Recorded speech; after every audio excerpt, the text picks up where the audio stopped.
ক্লাসটা নিবেন সম্পূর্ণ অ্যাডভোকেট নাসিরউদ্দিন মিয়াজি। তো মিয়াজি ভাই, আপনি শুরু করতে পারেন, চাইলে আপনার স্ক্রিনটা শেয়ার করতে পারেন। তো আমি আপনাকে এটা দিয়ে দিচ্ছি, জি তো আপনি স্ক্রিন শেয়ার করতে পারেন। জি জি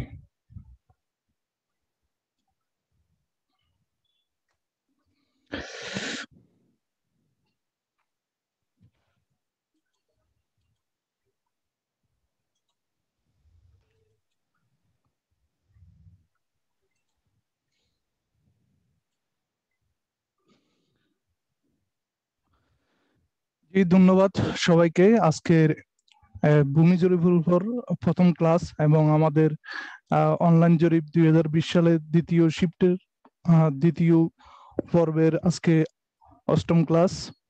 আজকে সবাইকে স্বাগত জানাচ্ছি। তো আজকে আমরা মূলত বেসিক বা প্রাইমারি বিষয়গুলা আলোচনা করব, যে ভূমি পরিমাপ। আমি ধরে নিচ্ছি আপনারা ভূমি জরিপের কেউ কিছু জানেন না বা বুঝেন না। তো একদম প্রাইমারি থেকে আমি আজকে শুরু করব। তো প্রথমত আমাদেরকে ভূমি বা জমিটা কি, আমরা তো এসএসসি ইন্টারে অনেকেই জ্যামিতি পড়েছি এবং ক্লাস 6 থেকে দশম শ্রেণী পর্যন্ত ইসেনশিয়াল ভাবে একদম অপরিহার্যভাবে আমরা জ্যামিতি পড়েছি। কিন্তু আমরা সবাই জ্যামিতিকে আমরা বই পুস্তকের মধ্যেই ধারণ করে রাখছি, কিন্তু আমাদের প্র্যাকটিক্যাল কাজে হয়তো ওইভাবে কাজে লাগাতে পারে নাই। তো আমি আজকে একদম প্রথম থেকে শুরু করি ভূমি জরিপের। তো আজকে আমি যে সকল বিষয়গুলো আলোচনা করব তার সূচিগুলো আপনাদের সাথে একটু আলাপ করে নিই, তাহলে আপনারা আজকের ক্লাসটি বুঝতে সুবিধা হবে। প্রথম ধাপে আমি যেটা আলোচনা করব, বিভিন্ন আকারের জমি পরিস্থিতি। তো জমিটা কি আসলে, জ্যামিতিক আকারের জমি কি, অনিয়মিত আকারের জমি কি, যে কোনো জমিতে জ্যামিতিক সূত্র কিভাবে প্রয়োগ করবেন যে কোনো ধরনের জমিতে। এবং দ্বিতীয় পর্বে আলোচনা করব জমিটি কোন আকারের জমি, জমির নকশা দেখা। আপনি যখন একটা জমি পরিমাপ করতে যাবেন, সেটা নিজের হোক বা অন্যজনের হোক বা পেশাগতভাবে আপনি যখন আমিনের কাজ করবেন, তখন আপনি হয়তো আরেকজনের জমি পরিমাপ করতে হতে পারে। তখন আমাদের যে বিষয়গুলো লক্ষ্য রাখতে হবে, সেই বিষয়গুলো আমরা খেয়াল করি। প্রথমত আমাদের খেয়াল রাখতে হবে জমিটি আসলে কোন আকারের জমি। তারপর ওই জমির সংশ্লিষ্ট সিএস এবং বিএস নকশা, অরিজিনাল নকশাটা দেখে নেওয়ার চেষ্টা করবেন, এবং সম্ভব হলে সেটা স্যাটেলাইট থেকেও দেখে নিতে পারেন, যে ধারণা নেওয়ার জন্য। যেহেতু আপনারা প্রথমত এই ভূমি জরিপের কাজ করবেন বা নতুন আমিন, সুতরাং আপনাদের অনেক বুঝে শুনে ভূমি জরিপের কাজে এগিয়ে যেতে হবে বা প্রতিটা পদক্ষেপ ফেলতে হবে। আপনি যদি প্রথম অবস্থায় কোনো সিনিয়র আমিনের সাথে কন্ট্রাডিক্ট করেন বা আপনার মাপজোপে যদি সমস্যা হয়ে যায়, তাহলে কিন্তু আপনার কেরিয়ার বা আপনার যে কনফিডেন্স আছে সেটা কিন্তু নষ্ট হয়ে যাবে। এই জন্য আপনি ভূমি পরিমাপ করতে গেলে নির্দিষ্ট কিছু বিষয় খেয়াল রাখতে হবে, এবং বিষয়গুলো আপনি ভুল করতে পারবেন না। সতর্ক থাকতে হবে যে বিষয়গুলো হচ্ছে জমির নকশাগুলা দেখে নিতে হবে। তারপর জমির কোন আকার এবং কোন এলাকায়, সেটা কি শহর এলাকায় না গ্রামের এলাকায়, এটা কিন্তু বুঝে আপনাকে ভূমির সূত্র প্রয়োগ করতে হবে। ভূমির সূত্র একটা, দুইটা, তিনটা, এভাবে যার যত ইচ্ছা, কিন্তু অনেক সূত্র আছে। কম করে হলেও ভূমি জরিপের উপর 20 থেকে 30টা সূত্র আছে। তো আমরা হয়তো 20-30টা সূত্র সবার মাথায় থাকে না, আবার সব 20-30টা সূত্র প্রয়োগেরও দরকার হয় না। আমাদের ক্ষেত্র বুঝে আমাদের সূত্রটা প্রয়োগ করতে হবে। সেজন্য আমাকে খেয়াল করতে হবে আমি কি গ্রামের জমি মাপতেছি না শহরের জমি মাপতেছি।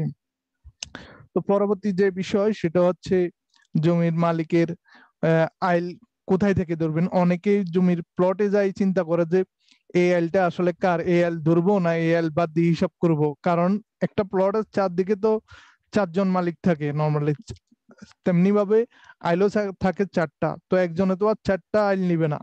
সেক্ষেত্রে মালিকে কোন আইলটা নিবে বা কোন আইল থেকে মাপবে, বিষয়গুলা খেয়াল রাখতে হয়।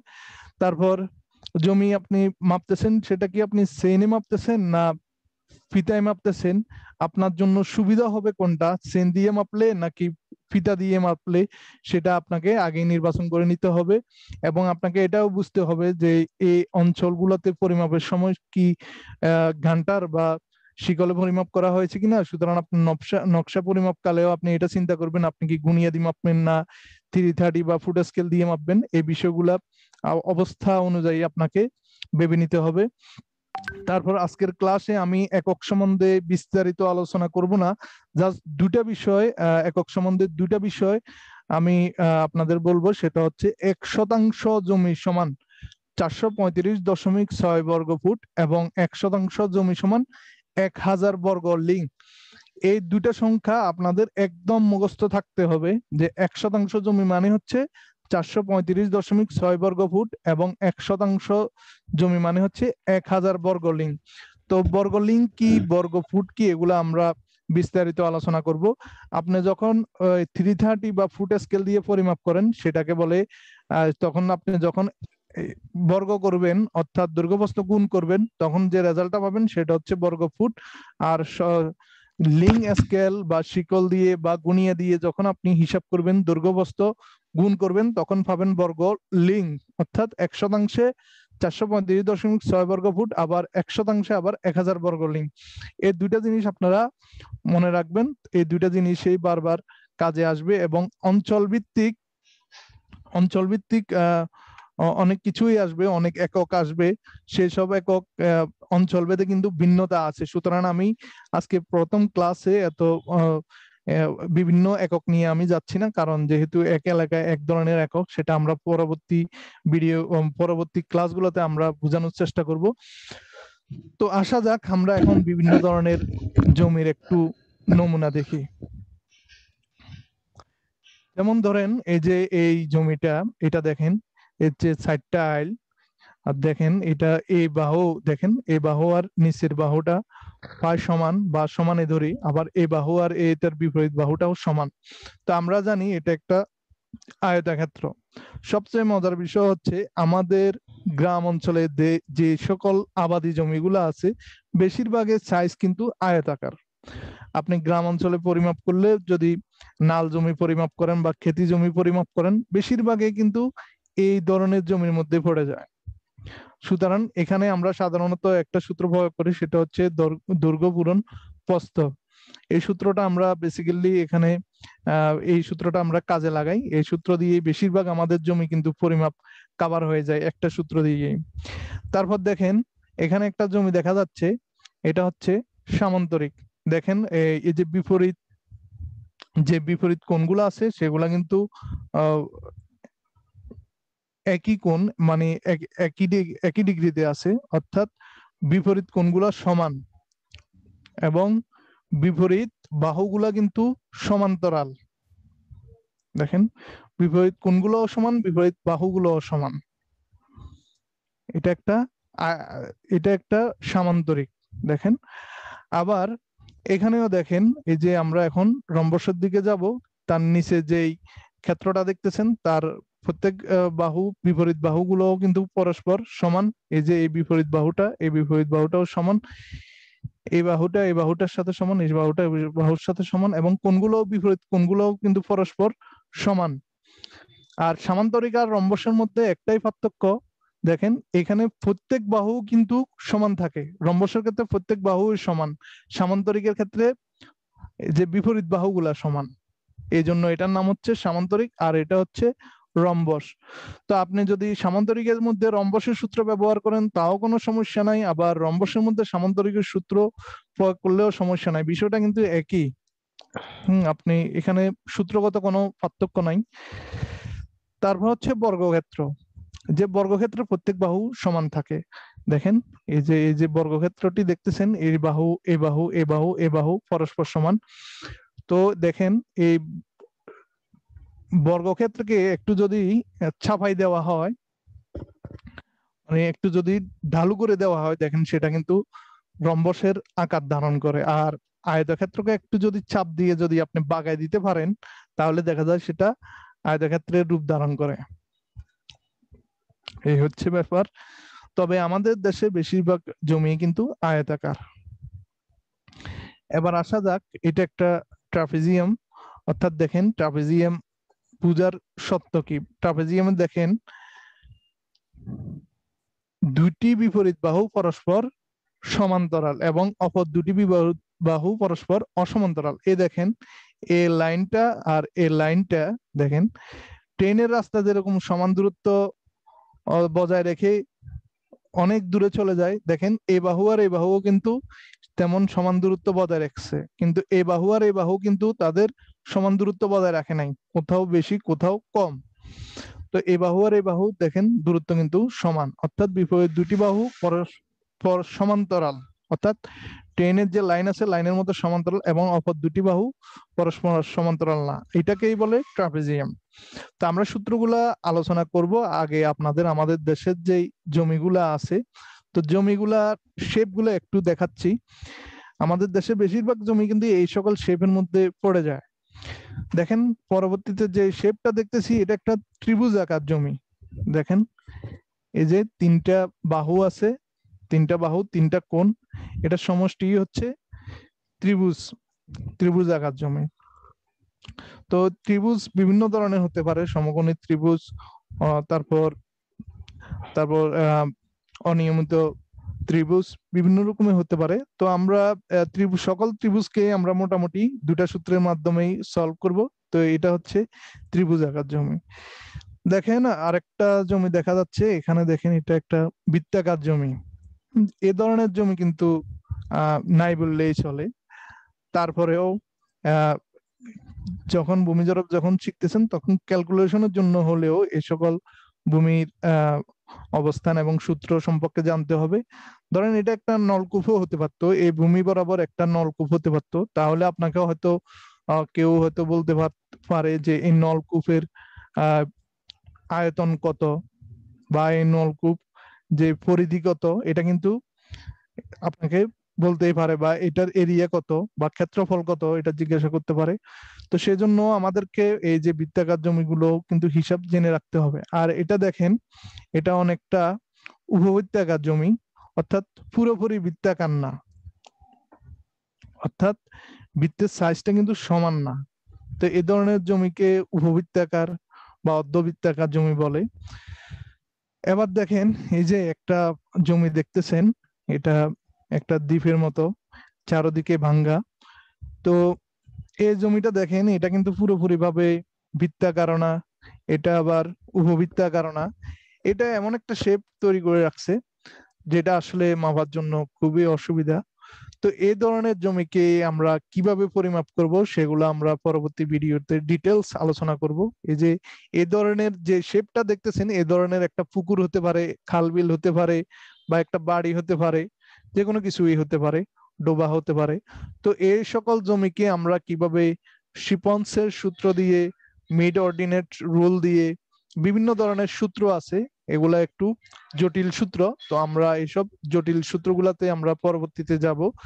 তো আমাদের বেশিরভাগ জমি কিন্তু এই ধরনের হয় না, কিছু কিছু জমি হয়, আবার কারো কিউরিসিটি থেকে কিন্তু এই ধরনের জমিগুলো পরিমাপ জানার আগ্রহ থাকে। তবে আপনারা যারা নতুন তারা শুধু আপাতত আইডিয়া রাখেন, পরবর্তীতে আপনারা যখন এই ধরনের সিচুয়েশনে পড়বেন এই ধরনের ভূমি পরিমাপের জন্য, তখন এই ধরনের সূত্রটা গুলো কাজে আসবে।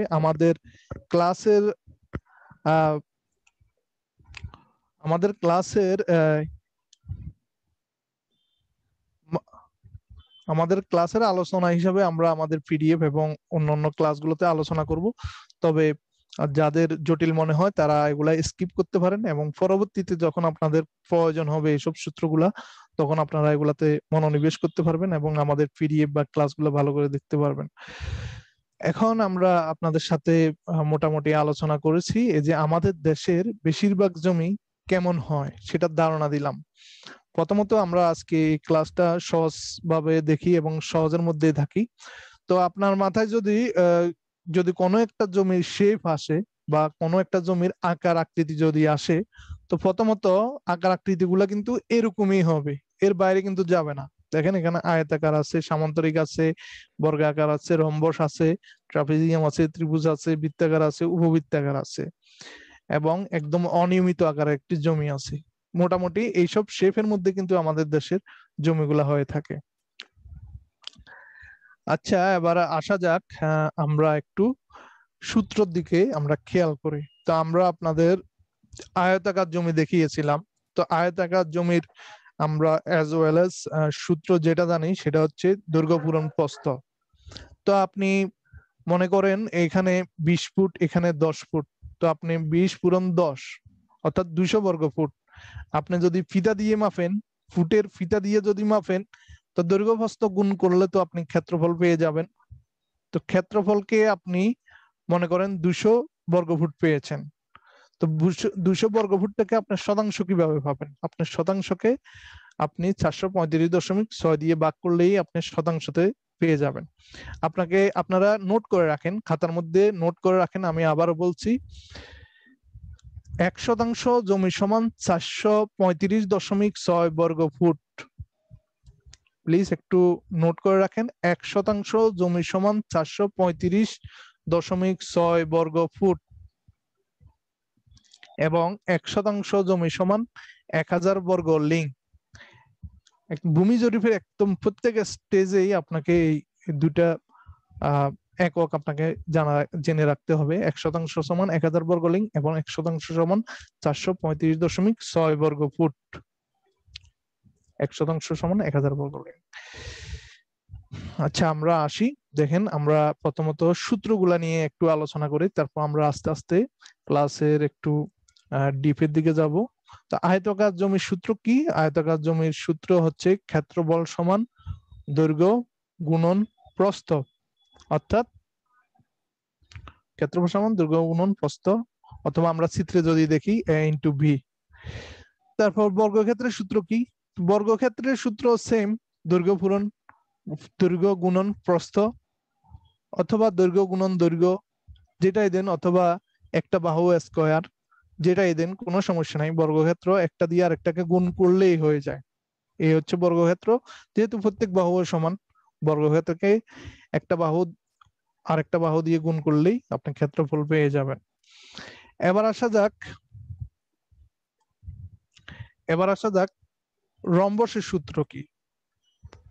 দেখেন, রম্বসের সূত্র হচ্ছে ক্ষেত্রফল সমান ভূমি পূরণ উচ্চতা। এই যে আমরা রম্বস তো প্রত্যেক বাহুর সমান, ঠিক আছে? রম্বস যেহেতু প্রত্যেক বাহুর সমান, সুতরাং আমরা যে কোনো একটা সাইডকে তার উচ্চতা দিয়ে গুণ করলেই আমরা রম্বসের ক্ষেত্রফল পেয়ে যাব। তারপর আসা যাক সামান্তরিক। সামান্তরিকের ক্ষেত্রফল সেম, ভূমি পূরণ উচ্চতা। সামান্তরিকের ক্ষেত্রফল ভূমি পূরণ উচ্চতা, অর্থাৎ রম্বসের যে সূত্র, সামান্তরিকেরও সেই সূত্র। এবার আসা যাক ট্রাপিজিয়ামের সূত্র কি? ট্রাপিজিয়ামের সূত্র হচ্ছে, যে দুটা সমতল আছে, আগেই বলছি ট্রাপিজিয়ামের দুটা বাহু কিন্তু সমান্তরাল থাকে, অর্থাৎ ট্রেনের রাস্তার মতো সমান ডিস্টেন্স বহন করে। এই দুটা বাহুকে আমরা এভারেজ করব, অর্থাৎ এই দুটা বাহুকে যোগ করে তাকে আমরা 2 দিয়ে ভাগ করব, আর উচ্চতাকে আমরা গুণ করব। অর্থাৎ ট্রাপিজিয়ামের ক্ষেত্রফল হচ্ছে সমান্তরাল দুই বাহুর সমষ্টি গড়। সমান্তরাল দুই বাহুর সমষ্টির গড়, অর্থাৎ যেহেতু দুইটা বাহুকে আমরা যোগ করে 2 দিয়ে ভাগ দেব, তাহলে আমরা সমান্তরাল দুই বাহুর গড় পেয়ে যাব। তো এই গড়কে আমরা উচ্চতা দিয়ে গুণ করব, ঠিক আছে? তাহলে আমরা ট্রাপিজিয়ামের ক্ষেত্রফল পেয়ে যাব। তার মানে আমরা কি পাচ্ছি? a plus b by 2 into h. আপনারা আমি পিডিএফ দিয়ে দিব, যেহেতু পিডিএফটা রেডি আছে, আমি আপনাদের ক্লাসের পরেই পিডিএফটা দিয়ে দিব। আপনারা হাতে কিছু নোট করেন, ঠিক আছে? ক্লাসের সাথে সাথে হাতে কিছু নোট করলে আপনাদের এটা প্র্যাকটিক্যাল ক্লাসের মতোই মনে হবে এবং আপনাদের এগুলা কাজে আসবে। তো নোট রাখেন, এগুলা পরে পিডিএফ আপনারা এগুলা ডিটেলস পেয়ে যাবেন। দেখো, ট্রাপিজিয়াম গেল। তারপর আসা যাক বৃত্তের ক্ষেত্রফল, ঠিক আছে? বৃত্তের ক্ষেত্রফল কি? পাই ইন্টু আর স্কয়ার। পাই ইন্টু আর স্কয়ার। আর মানে হচ্ছে ব্যাসার্ধ, আর পাই হচ্ছে 3.1416। পাই এর মান হচ্ছে 3.1416। একটু লিখে রাখেন, কাইন্ডলি একটু লিখে রাখেন। পাই এর মান হচ্ছে 3.1416।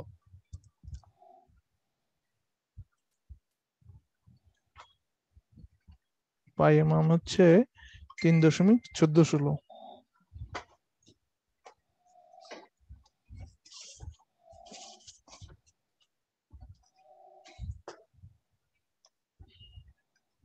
এই দুটার সূত্র আপনারা কাইন্ডলি একটু লিখে নেন।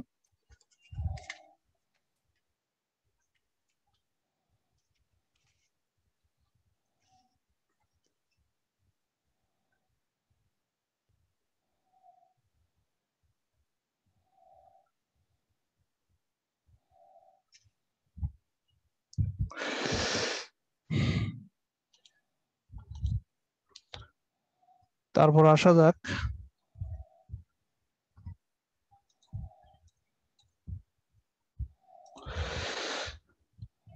আসা যাক, উপবৃত্তের সূত্র।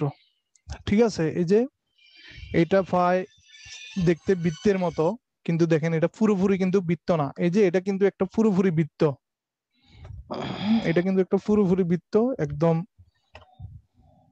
তারপর এটা দেখেন, এটা কিন্তু পুরোপুরি বৃত্ত না, এটা প্রায় বৃত্তের অর্ধেকের মতো।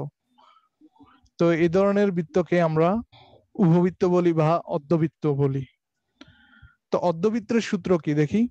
এই যে এখান থেকে এখানে যে নিচের যে বাহুটা আছে, অর্থাৎ বৃত্তের এক প্রান্ত থেকে আরেক প্রান্ত, এই ধরনের অর্ধবৃত্তের এক প্রান্ত থেকে অপর প্রান্ত পর্যন্ত যে দূরত্ব, সেটাকে আমরা একটা অক্ষ ধরি, বা আপনি বলার সুবিধার জন্য আপনি বাহু বলতে পারেন। এই যে এই একটা বাহু, এটাকে আমরা ওয়াই নামকরণ করলাম। আর এই যে টপ বৃত্তের যে উপরি বিন্দু আছে, উপরি বিন্দু থেকে একদম অপর অক্ষের উপর বা অপর বাহুর উপর লম্বালম্বি যে দূরত্ব, সেটাকে আমরা এক্স ধরছি। তাহলে উপবৃত্তের সূত্র কি? অক্ষ দুটির গুণফল x into y divided by 4 into pi. আপনারা উপবৃত্তের এই সূত্রটি একটু নোট করে রাখেন।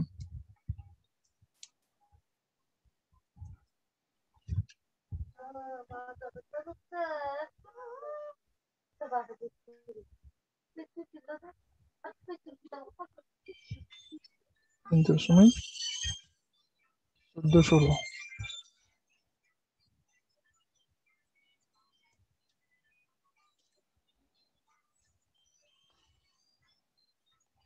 পায়ের মান কত? 3.1416। ঠিক আছে, তো দেখুন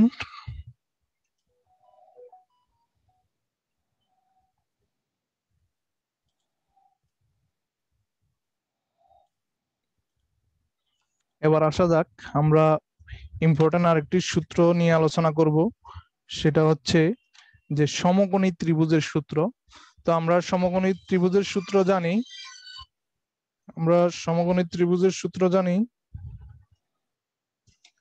হাফ ইন্টু ভূমি পূরণ উচ্চতা। দেখেন এটা একটা ত্রিভুজ, ঠিক আছে। এটার ভূমি কি? এটার ভূমি হচ্ছে বেস বি, আর উচ্চতাকে ধরলাম এ। এটাকে আমরা এস বানিয়ে দিই, এটাকে এস ধরি।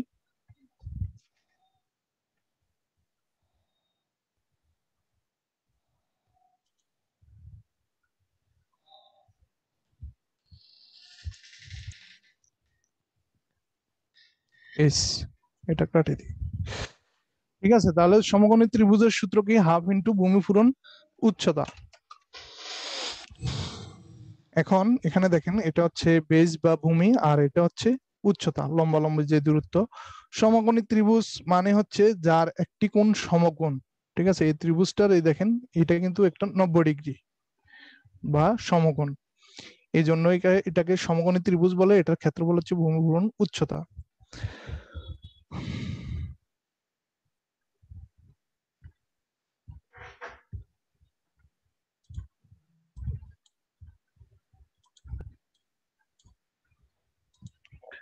এবার আসুন আমরা আপনাদের আরেকটা ত্রিভুজের সূত্র দেখাবো। দেখেন এই যে এখানে যে ত্রিভুজটা দেখতেছেন, এখানে কিন্তু কোনো সমকোণ নাই। ঠিক আছে, এখানে কোনো সমকোণ নাই। আবার দেখেন এই যে একটা বাহুর সাথে আরেকটা বাহুর কোনো সমান নাই, একটা বাহু কিন্তু এখানে সমান নাই, তিনটা বাহু তিন রকম, তিন সাইজের।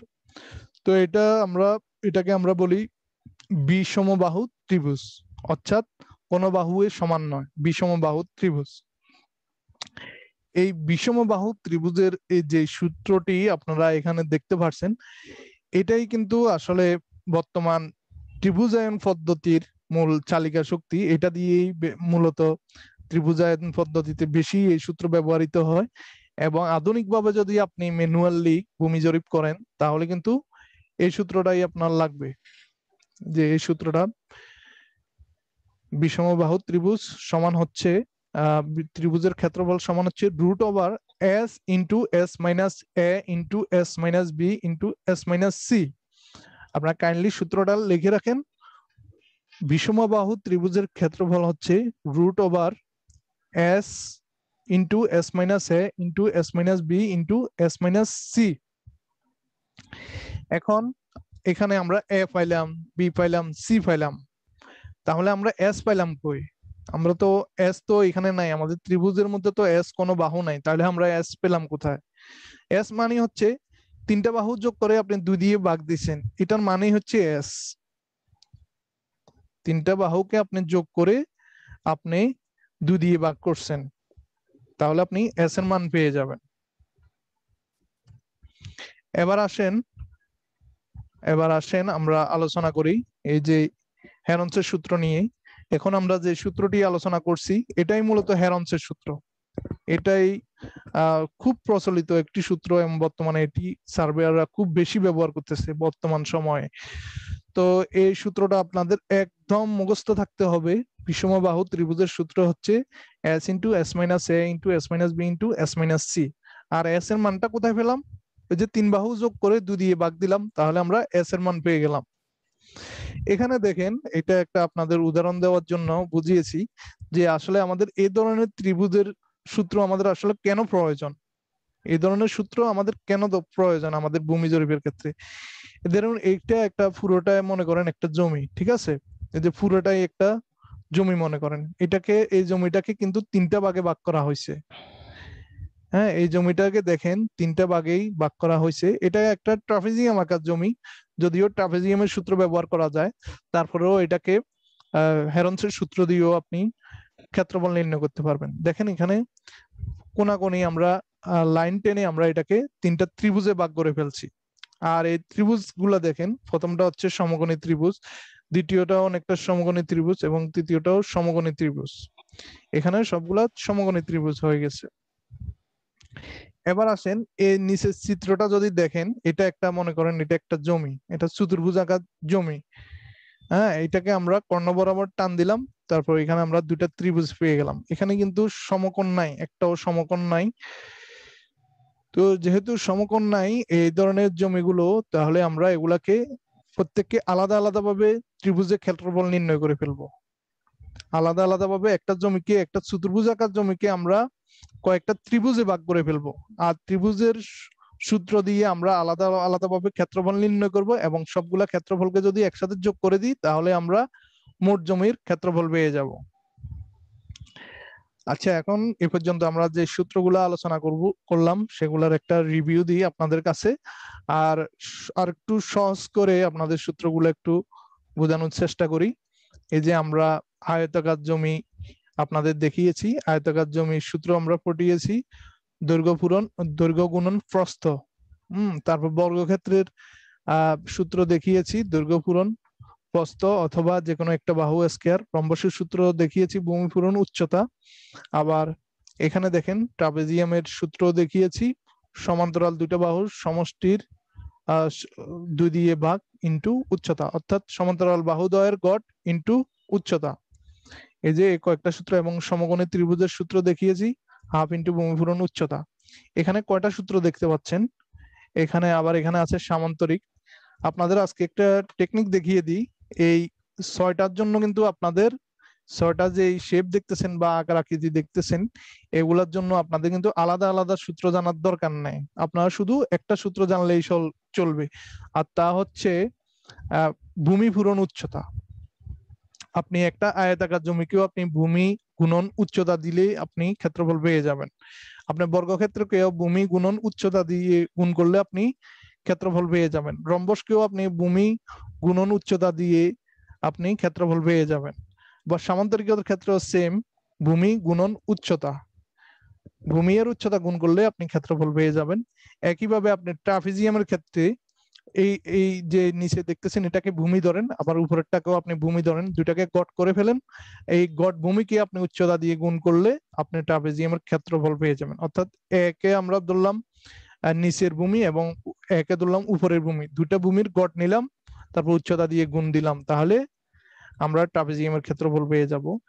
একইভাবে দেখেন এই যে আমরা ত্রিভুজের সূত্রকেও আমরা বলতে পারি ত্রিভুজের ক্ষেত্রফল হচ্ছে ভূমি পূরণ উচ্চতা। দেখেন এখানে এই যে এটা কিন্তু একটা ত্রিভুজ, দেখেন ত্রিভুজের সাথে যদি আরেকটা ত্রিভুজ যদি আপনি কল্পনা করেন, আমি একটু দেখাই, ত্রিভুজের সাথে যদি আপনি এটা সমান সমান যদি আরেকটা ত্রিভুজ কল্পনা করেন, দেখেন আরেকটা ত্রিভুজ আমি এই যে আঁকে দিলাম, দেখেন আরেকটা ত্রিভুজ এখানে আঁকি দেখাই, এই দেখেন, তাহলে দেখেন এটা কিন্তু একটা চতুর্ভুজ হয়ে গেছে। দেখেন এই যে এটা এতক্ষণ পর্যন্ত ছিল সমকোণী ত্রিভুজ, এখন এটার অপোজিটে আমি আরেকটা এটা সমান করে আরেকটা ত্রিভুজ আঁকি দিছি, এটা হইছে চতুর্ভুজ। তো আমরা এই যে আয়তক্ষেত্রের ক্ষেত্রফল কি জানি, ভূমি গুণন উচ্চতা, ঠিক আছে। তো এই ভূমি গুণন উচ্চতা হচ্ছে দুটা ত্রিভুজের সমষ্টি। সুতরাং যদি আমরা একটা ত্রিভুজ কল্পনা করি, একটা ত্রিভুজ কল্পনা করলে তাকে 2 দিয়ে ভাগ দিতে হবে। অর্থাৎ সমকোণী ত্রিভুজের ক্ষেত্রেও আমরা দেখেন ক্ষেত্রফল পেলাম কিভাবে, হাফ ইন্টু ভূমি গুণন উচ্চতা। তাহলে আমরা যে কোনো জ্যামিতিক সাইজের মধ্যে যেগুলা পড়ে সবগুলাকেই আমরা ভূমি গুণন উচ্চতা দিয়ে কিন্তু আমরা ক্ষেত্রফল বের করে ফেলতে পারবো। তো আজকে থেকে আপনার মনে রাখবেন যে কোনো জমির ক্ষেত্রফল নির্ণয় করবেন ভূমি গুণন উচ্চতা এই সূত্রটি দিয়ে। এখন আয়তক্ষেত্রের ক্ষেত্রে দেখেন দৈর্ঘ্য যে কথা, ভূমিও সে কথা, প্রস্থ যে কথা, উচ্চতাও সে কথা। অর্থাৎ এটা কিন্তু গুণনের মধ্যে আছে। সুতরাং এখানে আপনি এটাকে ভূমি ধরলে এটাকে উচ্চতা ধরলেও কোনো সমস্যা হবে না, এটাকে দৈর্ঘ্য ধরলে এবং এটাকে প্রস্থ ধরলেও কোনো সমস্যা হবে না, যেহেতু আমরা ভূমি গুণন উচ্চতা দিয়ে কিন্তু সবগুলা আহ ক্ষেত্রফল আমরা নির্ণয় করতে পারতেছি। সুতরাং আমরা এই সূত্রটা ব্যবহার করবো যে ক্ষেত্রফল সমান ভূমি গুণন উচ্চতা। আবার আপনারা কেউ কনফিউজড হইয়েন না যে এতক্ষণ পড়ালাম দৈর্ঘ্য গুণন প্রস্থ, আবার এখন বলতেছি ক্ষেত্রফল সমান ভূমি গুণন উচ্চতা, একই কথা। আপনি দৈর্ঘ্য গুণন উচ্চতার যে কথা, ভূমি পূরণ উচ্চতা যে কথা, এবং দৈর্ঘ্য গুণন প্রস্থও সে কথা। তবে একটা বিষয় আপনাদের খেয়াল রাখতে হবে, উচ্চতাটা কি আসলে। এই দেখেন এই যে একটা আয়তক্ষেত্র, ঠিক আছে, এখানে এটা হচ্ছে উচ্চতা। আবার আপনি এইখানে রম্বসটা খেয়াল করেন, হ্যাঁ এখানে আপনি রম্বসটা খেয়াল করেন। আচ্ছা, যেহেতু আয়তক্ষেত্রের সাথে সামান্তরিকের একটা সম্পর্ক আছে, সুতরাং আয়তক্ষেত্র আবার সামান্তরিকের মধ্যে দেখাই। দেখেন এই যে আয়তক্ষেত্র, এটা হচ্ছে উচ্চতা আর বিটা হচ্ছে ভূমি। আবার আমরা এভাবেও বলতে পারি এ হচ্ছে বি হচ্ছে দৈর্ঘ্য এবং এ হচ্ছে প্রস্থ, তাতে কোনো সমস্যা নাই। কিন্তু সামান্তরিকের ক্ষেত্রে দেখেন এই যে বি হচ্ছে ভূমি, কিন্তু আমরা এটাকে কিন্তু উচ্চতা ধরতেছি না, আমরা উচ্চতা ধরতেছি 90 ডিগ্রি কোণ করে সোজাসুজি যে দৈর্ঘ্য হয় সেটাকেই আমরা উচ্চতা বলতেছি। অর্থাৎ উচ্চতা হতে হলে আপনাকে অবশ্যই সেটার 90 ডিগ্রি মেনটেন করতে হবে, অর্থাৎ একদম খাড়া হতে হবে। এই দেখেন এই উচ্চতাটা কিন্তু একদম খাড়া, ভূমির উপর খাড়া, এটা কিন্তু এই দেখেন এটা কিন্তু খাড়া নাই, তাহলে এটাকে আমরা উচ্চতা ধরতে পারি না। উচ্চতা মানে হচ্ছে একদম খাড়া হতে হবে, ভূমির উপর খাড়া হতে হবে। দেখেন এই যে আয়তক্ষেত্রটা দেখতেছেন, এটা কিন্তু এই যে প্রস্থতা কিন্তু ভূমির উপর একদম খাড়া আছে, সুতরাং এটাকে আমরা উচ্চতা ধরলেও আমাদের সমস্যা নাই। আশা করি আপনারা বুঝতে পারছেন যে উচ্চতা জিনিসটা কি। উচ্চতা হচ্ছে ভূমির উপর একদম খাড়া যে দূরত্ব, এই যে অপর বাহুর সাথে খাড়া যে দূরত্ব, লম্বালম্বি যে দূরত্ব, এটাই হচ্ছে উচ্চতা। আপনি একটু খেয়াল করেন, এটাকে কিন্তু আমরা উচ্চতা ধরতে পারবো না, এটাকেও কিন্তু আমরা উচ্চতা ধরতে পারবো না। কেন? এটাকে দেখছেন বাঁকা গেছে, বাঁকা গেলে সেটাকে আমরা উচ্চতা ধরতে পারি না। এবার আসা যাক আমরা একটা জমির পরিমাপ কিভাবে করব। সাধারণত আমাদের দেশে বেশিরভাগ জমি তো এই ধরনের জমি, ঠিক আছে? তো এই ধরনের জমিকে আমরা কিভাবে পরিমাপ করব তার একটা এক্সাম্পল দিই আপনাদের। দেখেন, এটা হচ্ছে উত্তর দিক, এটা হচ্ছে দক্ষিণ দিক, এটা হচ্ছে পশ্চিম দিক, এটা হচ্ছে পূর্ব দিক। উত্তর দিকে কত পাইলাম? 60 ফুট 9 ইঞ্চি। তারপর পশ্চিম দিকে 45.3 ইঞ্চি। তারপর সাউথ বা দক্ষিণে পেলাম 62 ফুট 6 ইঞ্চি এবং পূর্ব দিকে পেলাম 46 ফুট। তাহলে আমরা এই জমিটি কিভাবে পরিমাপ করব? দেখেন, খেয়াল করেন, আপনি এগুলা কি দিয়ে পরিমাপ করছেন? হ্যাঁ, এগুলা আপনি ফিতা দিয়ে পরিমাপ করছেন, ফুটের ফিতা দিয়ে। ফুটের ফিতা আপনাদের সবার কাছে আছে, ঠিক আছে? অন্তত একটা স্কেল হলেও আছে, জ্যামিতির একটা স্কেল হলেও আছে, সেটাও কিন্তু ফুট। তো আপনি ফুট দিয়ে পরিমাপ করছেন, এগুলা যে কেউ পারবেন। এখন কথা হচ্ছে, এই যে এখানে 4টা আইল দেখতেছেন, এই জমির মালিক কি সবগুলো আইলই এই জমির মালিক? সেটাকেও আপনাকে আগে বুঝতে হবে।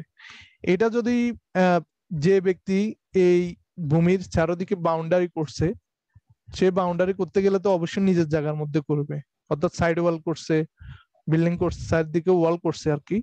সে যদি নিজের জায়গার মধ্যে ওয়াল করে থাকে, তাহলে এই ওয়াল যে লাইনগুলো আছে বা আইলগুলো আছে সেগুলো কিন্তু তার ভাগে পড়বে। আর যদি বিষয়টা এমন হতো, এটা যদি খেতি জমি হইতো বা নাল জমি হইতো, তাহলে আমাদের খেয়াল রাখতে হবে যে সে কিন্তু দুটা আইল পাবে, সে কিন্তু 4টা আইল পাবে না। এই জমির চারদিকে কিন্তু 4জন মালিক আছে, তা আপনি একাই 4টা আইল নিতে পারবেন না, আপনি মূলত 2টা আইলের মালিক। তো অঞ্চল ভেদে কতগুলো নিয়ম আছে, যেদিকে স্রোত প্রবাহিত হয় ওইদিকের মানে বাটার সময় যেদিকে মানে বাটা নামে আর কি, ওইদিকে 2টা আইল কিন্তু বাদ দেওয়া হয় বাটার সময়। যে আমাদের আঞ্চলিক যে নিয়ম আমাদের এলাকায়, সেই নিয়ম অনুসারে বাটার সময় যেদিকে পানি গড়ায় ওইদিকে 2টা আইল বাদ দেয়। তো আমাদের এলাকায় পশ্চিম দিকে দক্ষিণ দিকের আইল 2টাকে বাদ দেওয়া হয়। এবং এবং যে এই 2টা আইলকে কিন্তু আমাদের এলাকায় মানে এই মালিকের জমি, এই মালিকের আইল হিসাবে ধরে নেওয়া হয়। সুতরাং আপনি যখন ফিতা দিয়ে মাপবেন, তখন আপনি এই যে এই আইল থেকে এই পর্যন্ত আপনি মাপবেন, আবার এখান থেকে এই দেখেন, এখান থেকে আপনি এ পর্যন্ত মাপবেন।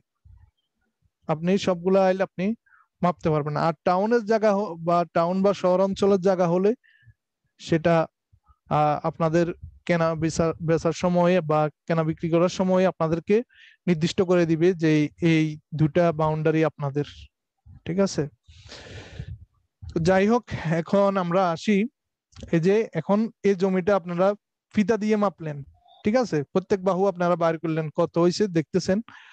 তো এবার আসা যাক, আপনি যখন ক্যালকুলেশন করবেন, হয় আপনাকে সম্পূর্ণ ইঞ্চিতে নিয়ে যেতে হবে, না হয় আপনাকে সম্পূর্ণ ফুটে নিয়ে যেতে হবে, ঠিক আছে?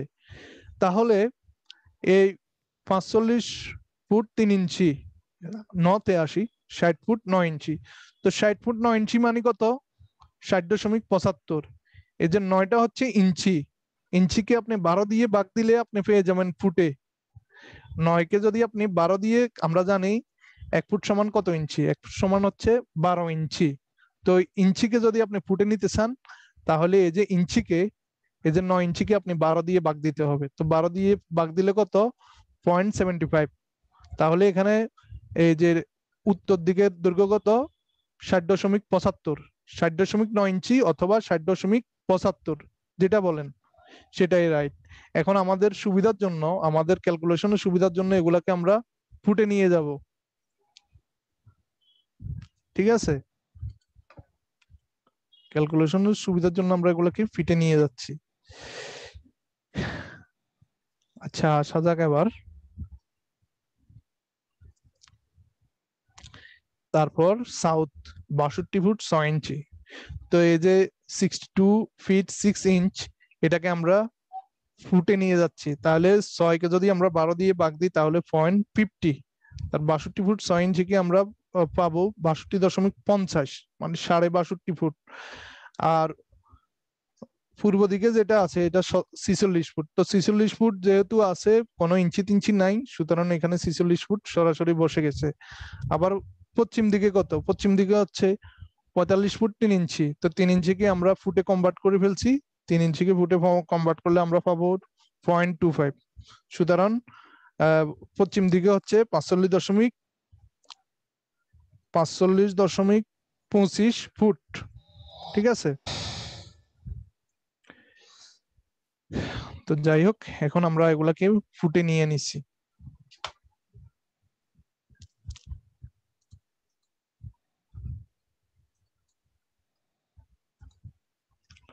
তো আমাদের এখন যেটা করতে হবে তা হচ্ছে, এই যে আমরা এখন সাধারণত আমাদের যে জমিগুলা আছে সেগুলাকে কিন্তু আমরা গড় পদ্ধতিতে হিসাব করি।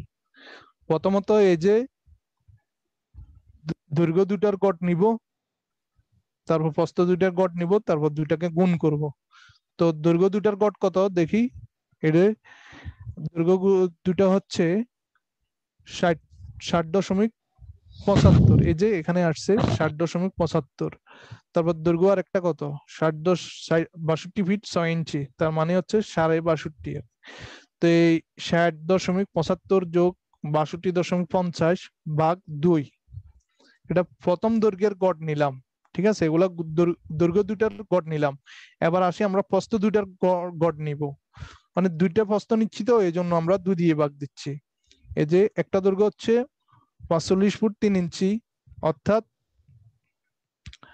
45 ফুট 45.25 ফুট কনভার্ট করলে হয় 45.25। আর একটা প্রস্থ হচ্ছে 46 ফুট।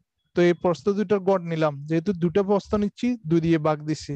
তো কত হয়েছে? দৈর্ঘ্যের গড় হয়েছে 61.625, আর প্রস্থের গড় হচ্ছে 45.625। তো এটাকে আমরা গুণ করছি। দেখেন, গুণ করার পর কত হয়েছে? গুণ করার পর হয়েছে 2811.64 বর্গফুট। তো আমি আপনাদের আগে থেকেই বলছি যে আমরা যখন ফুটে হিসাব করব, তখন আমরা যে রেজাল্টটা পাবো সেটা হচ্ছে বর্গফুট। হুম। তো বর্গফুটে আমরা রেজাল্টটা পেলাম। তো এখন আমাদের কাজ হচ্ছে আমরা এটাকে শতাংশে নিয়ে যেতে হবে। ঠিক আছে। তো শতাংশ নিয়ে যেতে হলে কি করতে হবে? যে বর্গফুটকে আমরা 435.6 দিয়ে ভাগ করলে আমরা শতাংশে পেয়ে যাব। তো এখানে কত শতাংশ জমি দেখেন, এখানে 2811.64কে আমরা 435.6 দিয়ে ভাগ করলাম, তো আমরা পেয়ে গেলাম 6.45 শতাংশ জমি। আশা করি আপনারা বুঝতে পারছেন। দেখেন, এই জমিটাকে আমরা গড় পদ্ধতিতে এখন ক্যালকুলেশন করলাম, বা কত শতাংশ জমি আছে আমরা সেটা দেখলাম। কিভাবে? প্রথমত আমরা প্রত্যেক বাহুকে আমরা ফুটে কনভার্ট করে ফেলবো। তারপর দৈর্ঘ্যের গড় নিব, এই যে এখানে দৈর্ঘ্যের গড় নিলাম, তারপর প্রস্থের গড় নিলাম। তো দুটাকে গুণ করলাম, গুণ করার পরে আমরা বর্গফুটে পেলাম। বর্গফুটকে 435.6 দিয়ে ভাগ দিলাম, আর আমরা এটা শতাংশে পেয়ে গেলাম। আশা করি বুঝতে পারছেন। আর না বুঝলে আপনারা প্রশ্ন করতে পারবেন, প্রশ্ন করার সুযোগ দিব ইনশাল্লাহ।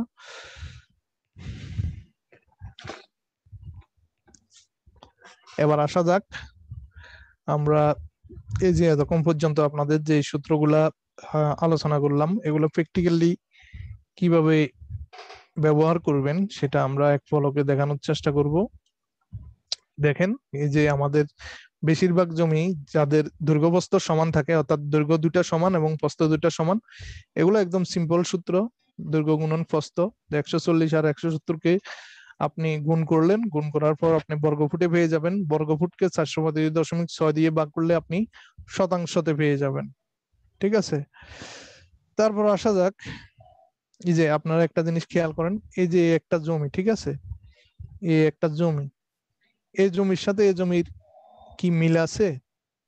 দেখেন, এই জমির সাথে কিন্তু এই জমির মিল নেই। এটাও চতুর্ভুজ, এটাও চতুর্ভুজ। দেখেন, এই ধরনের, দেখেন এখানে একটা কোনো কিন্তু সমকোণ নাই। সবগুলা একটা বড় ছোট, 90 ডিগ্রি থেকে হয় ছোট নয় বড়, 90 ডিগ্রি কোনো কোণ নাই। তো এই ধরনের শেপের মধ্যে যদি পড়ে, এগুলাকে আমরা অনিয়মিত চতুর্ভুজ বলি।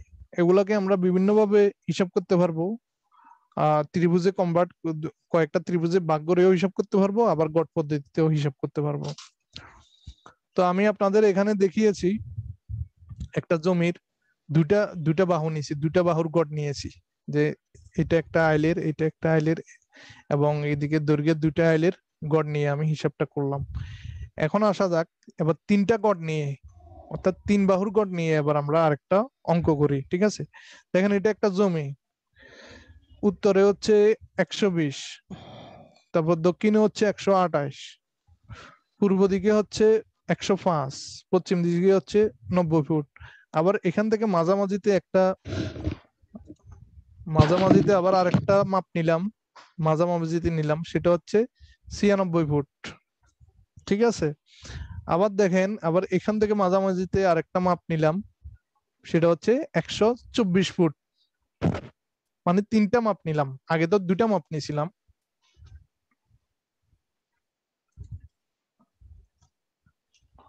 আগে দুইটা মাপ নিছিলাম, দেখেন এই যে এ আইল আর এ আইল এর গড় নিছি, এ আইল আর এ আইল এর গড় নিছি, অর্থাৎ দুইটা দুইটা করে। এখন নিচ্ছি তিনটা করে, তিনটা তিনটা করে, যে এ বরাবর একটা মাপ নিলাম জমির, এ বরাবর আরেকটা মাপ নিলাম, এ বরাবর আরেকটা মাপ নিলাম, তিনটা মাপ নিছি। প্রস্থ বরাবর তিনটা মাপ নিছি, দেখেন সেজন্য আমরা 3 দিয়ে ভাগ দিছি। আবার দৈর্ঘ্য বরাবর আমরা তিনটা মাপ নিছি, 120, এখান দিয়ে মাঝখান বরাবর 124, আবার এখান দিয়ে 128, 120, 124, 100, দৈর্ঘ্য বরাবর তিনটা মাপ দিছি, এই জন্য 3 দিয়ে ভাগ দিলাম, মানে গড় করছি আর কি। যত মাপ নিব তত দিয়ে ভাগ দিব, যতবার মাপ নিব তত দিয়ে ভাগ দিব, যে 3 বার মাপ নিয়েছি এই জন্য 3টাকে বসাইছি, আবার 3 দিয়ে ভাগ করছি, এভাবে গড় করে ফেলবে। আপনি চাইলে এখানে 10টা মাপও নিতে পারেন, আপনি যদি মনে হয় যে না আমি আরো একটু সূক্ষ্মভাবে করবো, আপনি দৈর্ঘ্য বরাবর 10টা মাপ নেন, তাতেও সমস্যা নাই, প্রস্থ বরাবর 10টা মাপ নেন, তাতেও সমস্যা নাই। যতবার আপনি মাপ নিবেন সবগুলাকে বসাবেন, আবার যতবার নিছেন তত দিয়ে ভাগ দিবেন। এখানে আমি 3 বার নিছি, সুতরাং 3 দিয়ে ভাগ দিছি, তা গড় করে ফেলছি আর কি, সোজা কথা। তো এখানে দেখেন গড় দৈর্ঘ্য পেয়েছি কত, 124, এখানে গড় প্রস্থ পেয়েছি কত, 97, ঠিক আছে? তো দেখেন এটাকেও আমি আবার ফুটের হিসাবে মাপজোপ করছি, হ্যাঁ, ফিতা দিয়ে মাপজোপ করছি। সুতরাং এখানে আমরা রেজাল্টটা পেয়েছি বর্গ ফুটে, 12,028 বর্গ ফুট। তো 12,028 বর্গ ফুটকে আমি 435.6 দিয়ে ভাগ করছি, 12,028 বর্গ ফুটকে আমি 435.6 দিয়ে ভাগ করছি, তাহলে আমি শতাংশতে মাপটা পেয়ে গেলাম। আমি একটু দেখাই,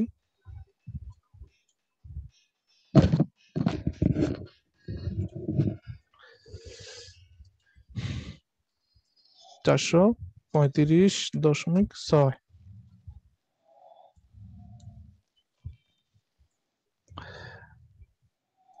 দেখেন এই যে 12,028 বর্গ ফুটকে 435.6 দিয়ে ভাগ করছি, তখন আমি এটা শতাংশতে মাপটা পেয়ে গেলাম। বর্গফুটটাকে শতাংশতে কনভার্ট করব কিভাবে, 435.6 দিয়ে ভাগ দিব। তো এভাবে আপনি আঁকা বাঁকা হলেও যে কোনো জমি আপনি পরিমাপ করতে পারবেন গড় পদ্ধতিতে। আজকে যেটা দেখালাম সেটা হচ্ছে গড় পদ্ধতি। আপনি জমিটার দৈর্ঘ্য বরাবর অনেকগুলা মাপ নিতে পারবেন, এবং যতবার মাপ নিবেন তত দিয়ে ভাগ দিবেন, এবং প্রস্থ বরাবর অনেকগুলা মাপ নিবেন, যতবার মাপ নিবেন তত দিয়ে ভাগ দিবেন। আর দৈর্ঘ্য এবার গড় নিয়ে, গড় যা হয় সেটাকে গুণ দিবেন, গুণ দেওয়ার পর আপনি যদি এই যে ফুটে হিসাব করেন তাহলে 435.6 দিয়ে ভাগ দিবেন, আর যদি লিঙ্কে হিসাব করেন তাহলে 1,000 দিয়ে ভাগ দিবেন। তো এটা যেহেতু আমরা বর্গফুটে পাইছি, সুতরাং 435.6 দিয়ে ভাগ দিছি, সুতরাং এখানে 27.61% জমি পাইছি।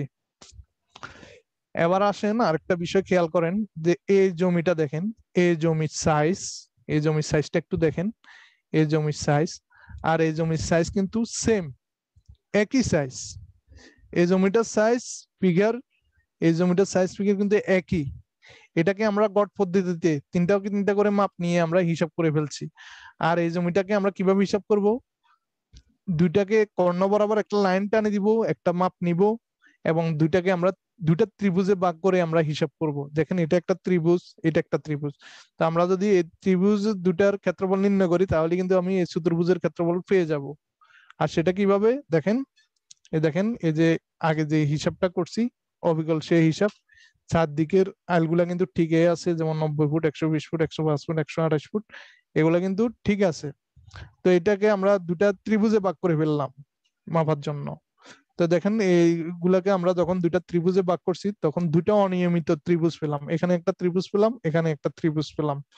তো দুইটা ত্রিভুজ পেলাম, তো এখানে আমরা হেরনসের সূত্রটা প্রয়োগ করলাম যে প্রথম ক্ষেত্রের জন্য s into s minus a into s minus b into s minus c, এবং দ্বিতীয় ক্ষেত্রের জন্য s into s minus a into s minus এখানে c s minus d s minus e. দুইটা ত্রিভুজের ক্ষেত্রফল ক্ষেত্রফলের যে সূত্র হেরনসের সূত্র সেটা প্রয়োগ করলাম। অর্থাৎ অর্থাৎ একটা চতুর্ভুজকে আমরা দুটা ভাগে ভাগ করলাম, ঠিক আছে। তো ত্রিভুজগুলো আলাদা আলাদা করে আমরা মেপে ফেললাম। আলাদা আলাদা করে মেপে ফেলার পর আমরা কি করলাম, এই যে ক্ষেত্রফল দুটাকে যোগ করে আমরা মোট চতুর্ভুজের ক্ষেত্রফল বাইর করে ফেলতে পারবো।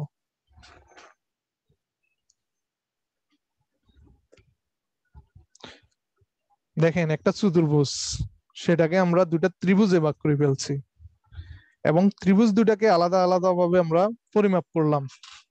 ত্রিভুজ দুটাকে ক্ষেত্রফলকে আমরা যোগ করে দিলাম, সুতরাং আমরা চতুর্ভুজের ক্ষেত্রফল পেয়ে গেলাম। দেখেন দুটা ত্রিভুজকে আমরা এখানে যোগ করে দিচ্ছি, যোগ করার পর 435.6 দিয়ে ভাগ দিছি। এই যে 11,646.23 বর্গ ফুটকে 435.6 দিয়ে ভাগ করলে হবে 26.74%।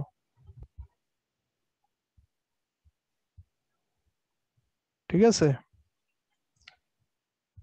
অর্থাৎ আপনার মাথায় থাকতে হবে যে একটা চতুর্ভুজকে আমরা কয়েকটা ত্রিভুজে ভাগ করেও আমরা হিসাব করতে পারি। আবার একটা চতুর্ভুজকে আমরা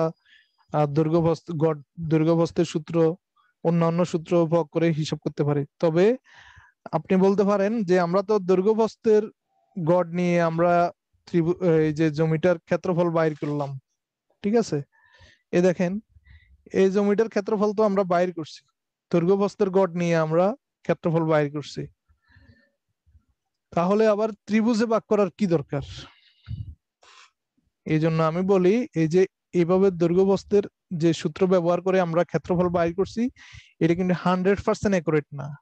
এটা হচ্ছে 95% বা 97% পর্যন্ত অ্যাকুরেট। এই সূত্র দিয়ে যদি আপনি পরিমাপ করেন তাহলে এটা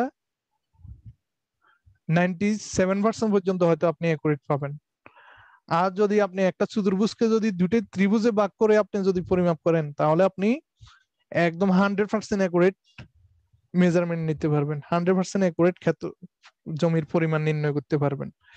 মানে আপনি দুটো অপশনই আপনার কাছে আছে, আপনি গড় পদ্ধতিতেও করতে পারেন, এই যে ত্রিভুজ বানিয়েও আপনি করতে পারেন। তো ত্রিভুজ বানিয়ে করলে সুবিধা হচ্ছে আপনি একদম 100% রেজাল্ট পাবেন। তারপর আসা যাক এই যে বৃত্তের একটা জমি দেখেন, আঁকাবাঁকা জমি। তো আঁকাবাঁকা জমিটাকে আমরা এই যে বৃত্তের মতো অংশটা কিন্তু আমরা আলাদা করে ফেলবো। দেখেন এখানে আপনাদের একটা এক্সাম্পল দিই। দেখেন দেখেন এই যে একটা নদী বয়ে গেছে, নদীর পাশের জমিগুলা কিন্তু কার্ভ হয়ে গেছে, মানে বৃত্তাবাস তৈরি করছে, কার্ভ। ঠিক আছে, এই জমিটাকে আমরা আলাদা করে নিই পরিমাপের জন্য, আমরা সুবিধার জন্য আলাদা করে নিই। দেখেন তো জমির ফিগার এখন এটা দাঁড়াইছে, ঠিক আছে। তো এই জমিটাকে দেখেন, এটা হচ্ছে আমাদের জমি, ভালো করে লক্ষ্য করেন। দেখেন এখান থেকে একটা মাপ নিয়ে যদি আমরা উপরের অংশকে আলাদা করে দিই, তাহলে এটা আয়তাকারের সূত্রে হোক, ট্রাপিজিয়ামের সূত্রে হোক, বা দুইটা ত্রিভুজে ভাগ করে হোক, আমরা কিন্তু এটা পরিমাপ করে ফেলতে পারবো। আমরা এখান থেকে এখানে একটা লাইন টানে দিলাম, ঠিক আছে। তারপর এখানে দুটা পার্ট করে ফেললাম, তারপর নিচের পার্টটাকে আবার কর্ণ বরাবর টানে আবার দুটা পার্ট করে ফেললাম। তাইলে আমরা যদি এই যে আলাদা আলাদা পার্ট যেগুলা হয়েছে, দেখেন এই একটা পার্ট, এই একটা পার্ট, এই একটা পার্ট, এই জমিটাকে আমরা তিনটা পার্টে মাপবো, পরিমাপ করব। এটা দেখেন এই পার্টটা আর কি, এই যে এই অংশটা লক্ষ্য করেন, এই অংশটা লক্ষ্য করেন, এটাকে আমরা আলাদা করে হিসাব করব, ঠিক আছে। যেমন এটা, আবার এই অংশটাকে আমরা আবার দুই ভাগে ভাগ করছি, একটা হচ্ছে এটা, একটা হচ্ছে এটা। এখন আমরা এভাবে তিনটা মাপ নিয়ে যখন যোগ করে দিব, তখন কিন্তু আমি পুরা জমির ক্ষেত্রফল পেয়ে যাব, পুরা জমিটা পেয়ে যাব, পুরো জমির ক্ষেত্রফল পেয়ে যাব। এই হচ্ছে বিষয়। অর্থাৎ জমি যেরকমই হোক আপনাকে একটা ফিগারের মধ্যে নিয়ে আসতে হবে। ফিগারের মধ্যে নিয়ে আসতে হলে জমিটাকে আপনি কয়েক ভাগে ভাগ করে ফেলবেন। জ্যামিতিক সূত্র প্রয়োগ করা যায়, এরকম সূত্রে ফালানোর জন্য আপনি জমিটাকে কয়েক ভাগে আপনি ভাগ করে মাপতে হবে, অংশ অংশ করে মাপতে হবে, কিছু করার নাই। এই ধরনের জমি মাপার তো স্পেসিফিক কোনো সূত্র নাই, যেগুলো আছে সেগুলো অনেক জটিল প্রক্রিয়া। তো আপনি এই ধরনের জমিকে মাপতে গেলে আপনি ভাগ করে মাপাটাই উত্তম। ঠিক আছে, যেমন এটাকে একটা পার্ট করে ফেললেন, এটাকে একটা পার্ট করে ফেললেন, হ্যাঁ, এভাবে তিনটা পার্টকে আলাদা আলাদা মেপে ক্ষেত্রফল গুলাকে যোগ করে দিবেন। তারপর আসা যাক এই যে ত্রিভুজায়ন পদ্ধতি কি, এটা আপনাদের সংক্ষেপে একটু ধারণা দিই। ত্রিভুজায়ন পদ্ধতি হচ্ছে এমন পদ্ধতি যে পদ্ধতিতে একটা জমিকে কয়েকটা ত্রিভুজে ভাগ করে মোট জমির ক্ষেত্রফল নির্ণয় করা হয়, অথবা একটা জমিকে ব্যয় বাড়াদর বা বিক্রয়ের সময় বন্টন করে দেওয়ার সময় কয়েকটা ত্রিভুজে ভাগ করে তারপর সেটাকে বন্টন করা হয়। অর্থাৎ আপনি এই জমি থেকে নির্দিষ্ট অংশ আলাদাও করতে পারবেন, আবার এই জমির পরিমাপও করতে পারবেন। তো সংজ্ঞা হিসেবে যেটা বলতে পারি, যে পদ্ধতিতে একটি জমিকে এক বা একাধিক ত্রিভুজে বিভক্ত করে পরিমাপ কিংবা ভাগ বন্টন বা নির্দিষ্ট অংশ পৃথক করা হয় তাকে ত্রিভুজায়ন পদ্ধতি বলা হয়। ত্রিভুজায়ন পদ্ধতির বেশ কিছু সূত্র আছে, যেমন সমকোণী ত্রিভুজের সূত্র, হেরনসের সূত্র, সাইনের সূত্র, কসের সূত্র, টেনের সূত্র। অর্থাৎ ত্রিভুজ সংক্রান্ত যত পদ্ধতি আছে সবগুলাই নামই হচ্ছে ত্রিভুজায়ন পদ্ধতি। ত্রিকোণমিতি সম্পর্কে আপনাদের একটু ধারণা দিই এবং জ্যামিতি সম্পর্কে আপনাদের একটু ধারণা দিই। আমরা তো এই যে ত্রিকোণমিতি পড়ছি, যে ত্রিকোণমিতির মানে কি, এই যে ত্রিকোণমিতির মান হচ্ছে ত্রিভুজ নিয়ে যে পড়ালেখা সেটাই হচ্ছে ত্রিকোণমিতি, বা ত্রিভুজ নিয়ে যে অঙ্কগুলা সেটাই হচ্ছে ত্রিকোণমিতি। তো আমরা এটাকে আরো সহজভাবে বলতে পারি, এই ত্রিকোণমিতিটাই কিন্তু ত্রিভুজায়ন। আপনি যখন ত্রিভুজের একটা জমিকে বিভিন্ন ত্রিভুজে ভাগ করে, বা আপনি ত্রিভুজে ভাগ করে আপনি জমি পরিমাপ করবেন বা বন্টন করবেন, এটাই হচ্ছে ত্রিভুজায়ন পদ্ধতি। মানে আপনি জমি মাপজোপ বা বন্টনের জন্য ত্রিভুজায়ের আশ্রয় নিলে এটাকে আমরা ত্রিভুজায়ন পদ্ধতি বলতে পারি। আমরা বেসিক্যালি ত্রিভুজের দুইটা সূত্র জানি, একটা হচ্ছে সমকোণী ত্রিভুজের সূত্র, আর একটা হচ্ছে হেরনসের সূত্র। আরো বেশ কিছু সূত্র আছে, সাইনের সূত্র, কোসাইনের সূত্র, টেনের সূত্র, বিভিন্ন সূত্র আছে। এবার আসা যাক আজকে আমাদের এই যে বিষয়গুলো, ত্রিভুজায়ন পদ্ধতি বিষয়গুলো আমরা পরবর্তীতে আর একটু অ্যাডভান্স লেভেলে আলোচনা করলাম। আজকে কিন্তু আপনাদের বিশেষ কোনো এই যে মাপজোপ পড়ায় নাই, জাস্ট এই যে গড় পদ্ধতিতে কিভাবে মাপজোপ করবেন সে বিষয়গুলো আলোচনা করলাম। এবার আসা যাক আমরা একটু দেখি যে আমরা যদি ভূমি পরিমাপ করতে যাই আমাদের আসলে কি যন্ত্রপাতি দরকার। ত্রিভুজ পরিমাপ করতে গেলে তো কিছু যন্ত্রপাতির দরকার আছে। প্রথমত আপনার লাগবে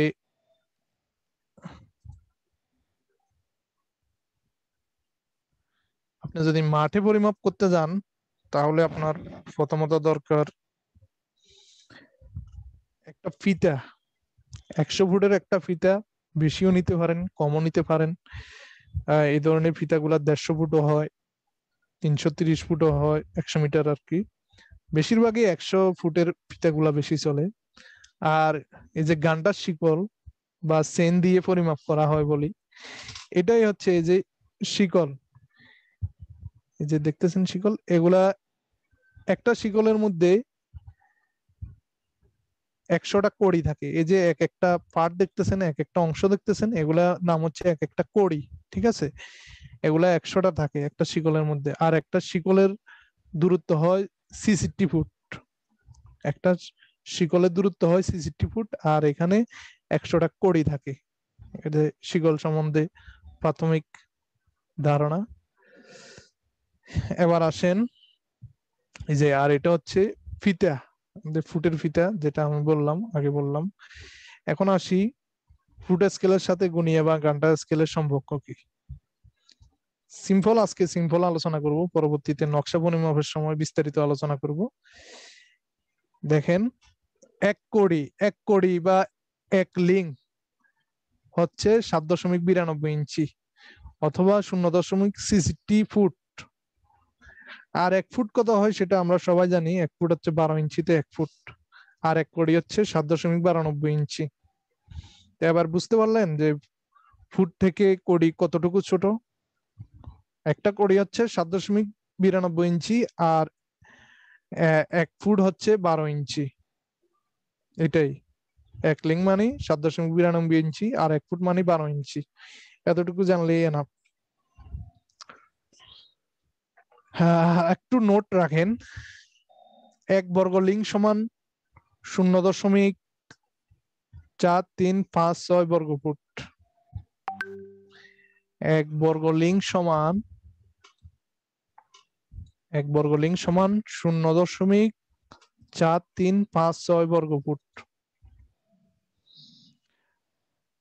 আর 1 ফুট সমান 1.5165 লিং। 1 ফুটে কত লিং, আবার 1 লিংকে কত ফুট, দুটাই বললাম। 1 ফুটে হচ্ছে 1.5165 লিং আর আর 1 লিংকে হচ্ছে 0.63 ফিট। আর 1 বর্গ লিংকে হচ্ছে 0.4356 বর্গফুট। এখন আপনাদের আরেকটা ইম্পর্টেন্ট জিনিস বলি। আপনি মনে করেন বর্গফুটে পরিমাপ করছেন, আপনি চাইতেছেন যে এখন কত বর্গলিং হচ্ছে সেটা জানার জন্য, তখন আপনি 0.4356 দ্বারা ভাগ করলে আপনি বর্গলিং পাই যাবেন। বর্গফুটকে আপনি এত দ্বারা ভাগ করলে বর্গলিং পেয়ে যাবেন। সেম বর্গলিঙ্কের পরিমাণকে যদি 0.4356 দ্বারা গুণ করেন, এখানে বর্গফুট পেয়ে যাবেন। এক জায়গায় আপনি ভাগ করবেন, আরেক জায়গায় আপনি গুণ করবেন, তাহলে একটা থেকে আরেকটাতে আপনি কনভার্ট করতে পারবেন।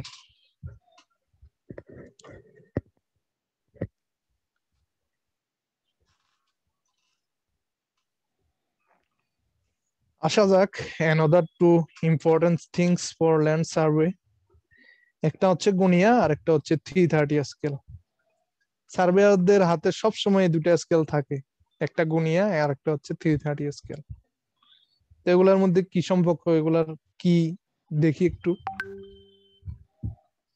এই যে গুনিয়া দেখতেছেন, এটা একটা আসলে ছোট্ট একটা স্কেল। কতটুকু ছোট, এটা 2 ইঞ্চি, এটা মাপে হচ্ছে 2 ইঞ্চি। আমাদের 1 আঙ্গুলের সমান পায়, 1 আঙ্গুল থেকেও ছোট হবে, 2 ইঞ্চি।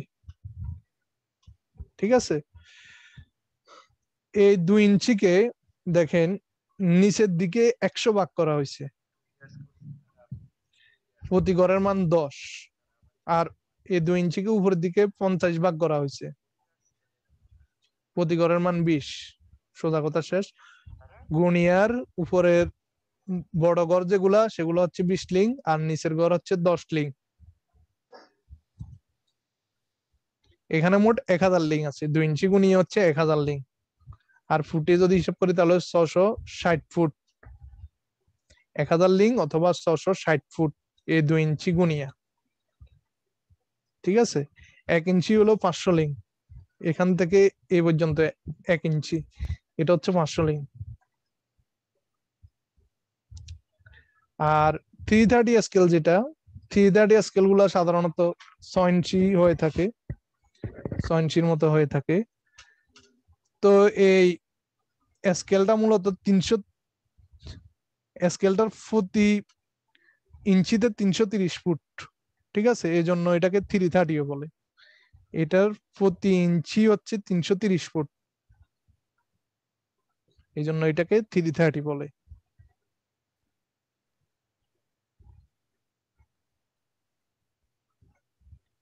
তাহলে আবার সম্পর্কটা আবার বলি।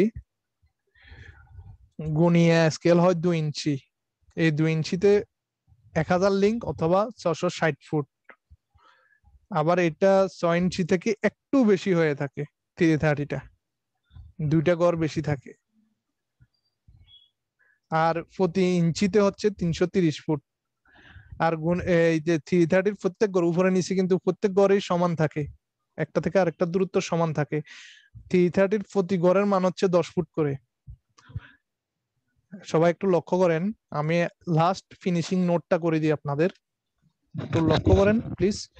যে গুনিয়া স্কেলের প্রতি ছোট গড় হচ্ছে 10 লিং, আর প্রতি বড় গড় হচ্ছে 20 লিং, আর 330 স্কেলের প্রতি গড় হচ্ছে 10 ফুট।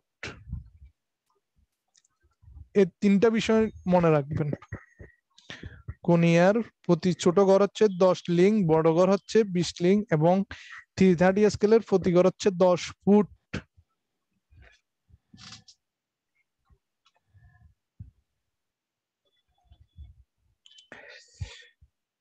যে ডায়াগোনাল কাউন্টার স্কেল, এটা দিয়ে আপনি এই দেখেন এখানে যখন আপনি হিসাব করবেন তখন 10 লিং, 20 লিং, 30 লিং চোখের অনুমান করে হিসাব করতে হয়।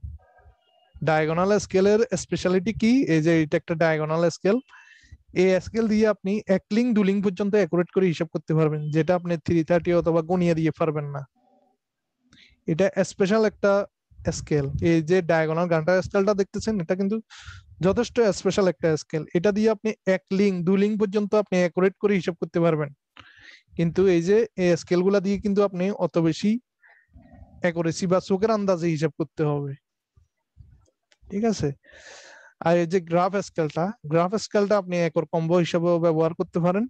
এটার প্রতি গড়ের মান হচ্ছে, এই যে ছোট ছোট প্রতি গড় দেখতেছেন, ছোট ছোট প্রতি গড়, এগুলা প্রতি গড় হচ্ছে 400 বর্গ লিং। এই যে প্রতি ছোট গড় হচ্ছে 400 বর্গ লিং।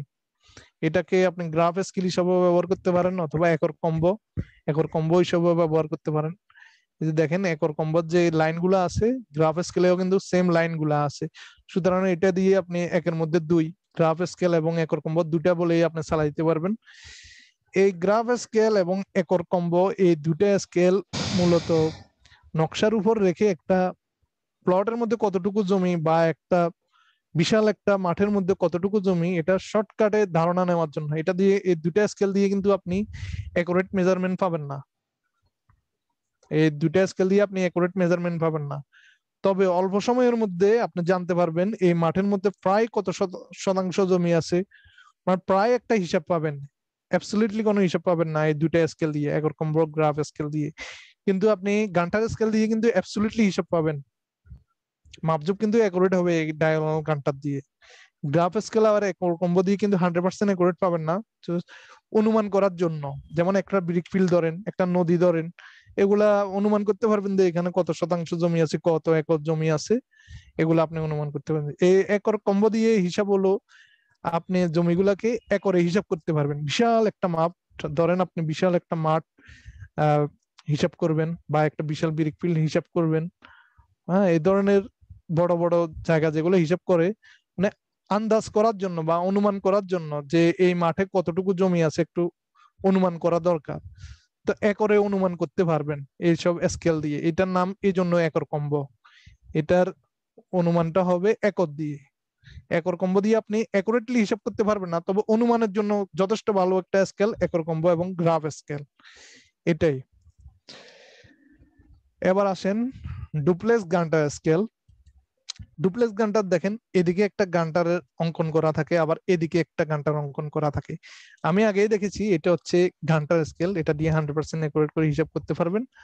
তো অনেকেই এই ধরনের স্কেল গুলো সংগ্রহ করে, তবে এই স্কেলটা থাকলে আর এই স্কেলটার দরকারও হবে না, ঠিক আছে।